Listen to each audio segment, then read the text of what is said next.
on the Jagex Runescape free homepage, they have released a post regarding Amascut Race to World First. And basically what this outlines is the update, which is going to be coming on August 4th, which is going to complete the desert storyline, which then leads to RuneScape 3's brand new boss, Amascut. So in this post, what we're going to be doing is going through the post, sort of picking it apart on what items I'd recommend you guys go after.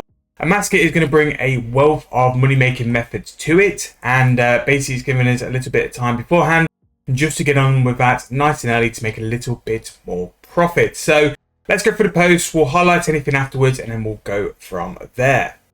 So first of all, 2 PM BST, which I think is British time, on August 4th. So we've got 2 more weeks from when this video is out to get prepped for it. Amascut, the Goddess of Destruction, will be coming to the game. Now, to do this, it's going to be a group encounter designed between 2 to 5 people. And this is one of the first points about this boss a lot of people have disagreed with and also not too happy with. Me personally, I agree. Group bosses, nowadays in 2025, they're a little bit hard to do. Basically, I have to go make friends to do this boss, or beg some of my friends from 07 to come back and do the boss with me.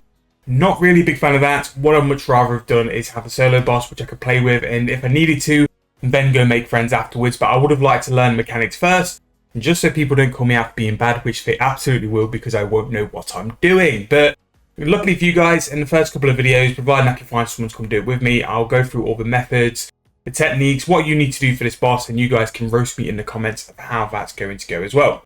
So basically what they're trying to do with this is they're going to release a couple of titles to encourage people to go through the enrage system.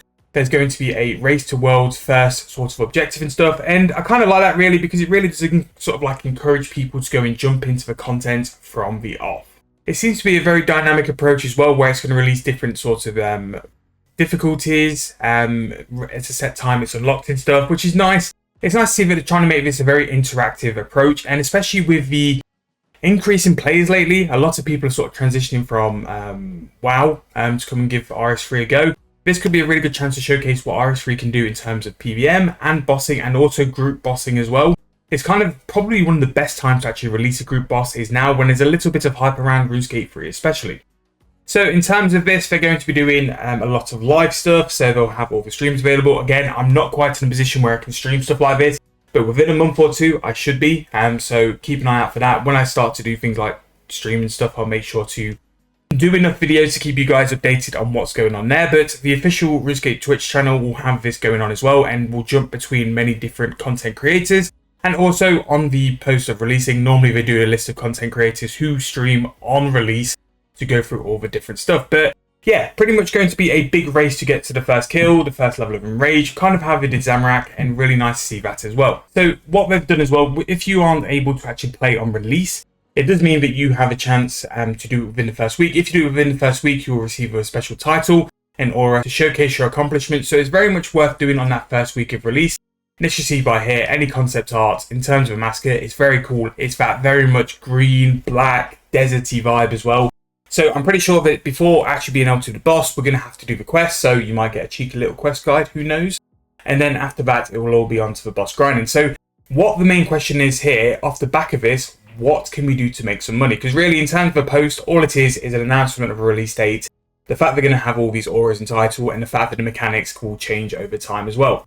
So what we can look at this, because it's a PVM boss, the first thing which is clear is that people will be after PVM supply. So to break this down, we're going to be looking at things like overloads. You're going to be looking at things like brews, both normal and super sorrow brews as well. And because of that, things like Saradomian wines, grape runs, herb runs, because of all these demands of potions and potion supplies and food, they're going to go up as a result. So if you are someone who does your herb runs, which you should be doing your herb runs as well, you can do things like a full herb run. Let's just, for example, take toad flax, because we know brew is going to go up. You can do a full toad flax run, because things like star bloom seeds are still worthwhile for crafting. Include that in your flower patches. And then after that, make sure to do your god grape runs as well.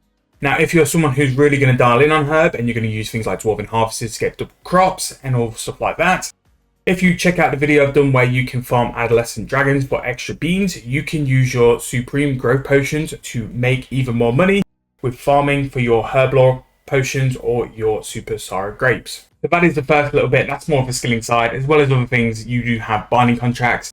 Binding contracts will go very, very hard. I think things like hellhounds are always a very strong case, because especially for learning a boss. I always think that hellhounds are probably the most solid and the best option to start with.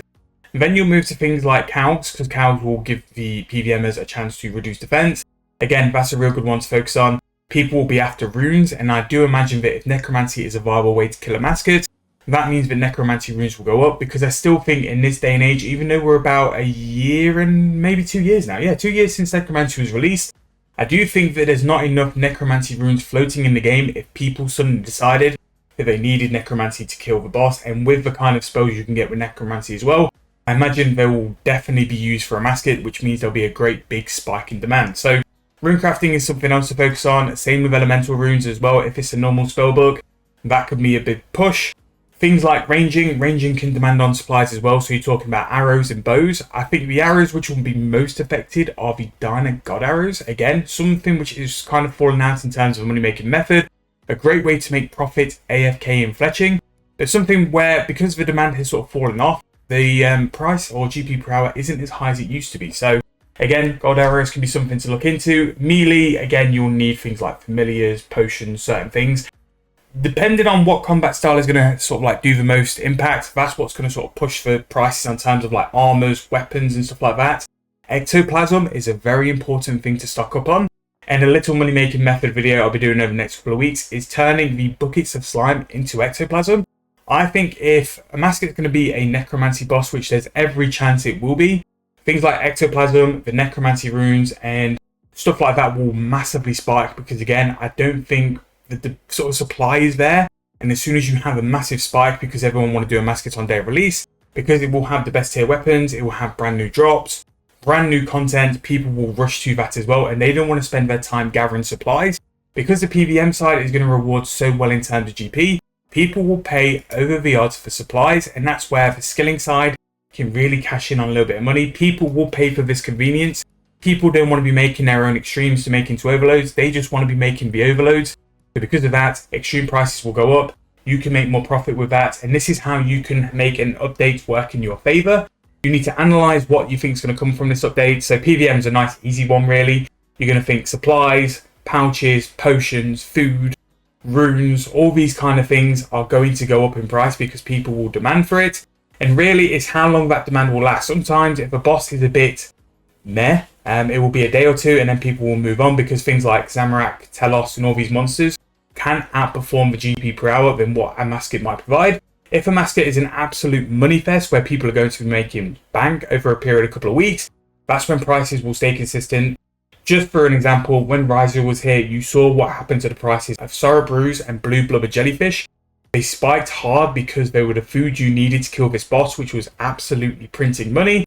And once people got the mechanics of it as well, and the boss became farmable, that's what made prices go up even more, because people realized that to do this boss and to cash in and make all this money, they needed all these supplies to do it as well. However, that is going to be the Amascut post. I think double XP is going to be a little bit later on in August, so this is the first one to really target first. And because of this big sort of drain on supplies, maybe things like extremes will still hold that price when it goes into double XP as well, because people will want to do overloads for that XP as well. But either way, August is going to be a pretty big month in terms of GP making in RuneScape 3, and some big content updates coming as well. Off the back of this and the double XP, we also still have leagues due to come to the game as well. So some really exciting months for that as well. But if you want to sort of check in for all the money making videos based around Amascut and double XP, make sure to hit that subscription button. Let me know what you're thinking about this boss as well. Is there anything you're hunting, anything you're going to be prepping for the boss release? And yeah, hopefully it's going to be a nice big one. We'll make bank with it, and maybe I can get a kill or two on day of release, and maybe at some point we'll get a live stream available in August for you guys. But thank you guys so much for watching. Hope you guys enjoyed. Let me know your thoughts below and what you're planning for Amascut. I hope you guys enjoyed the video. I'll see you guys very soon in the next one.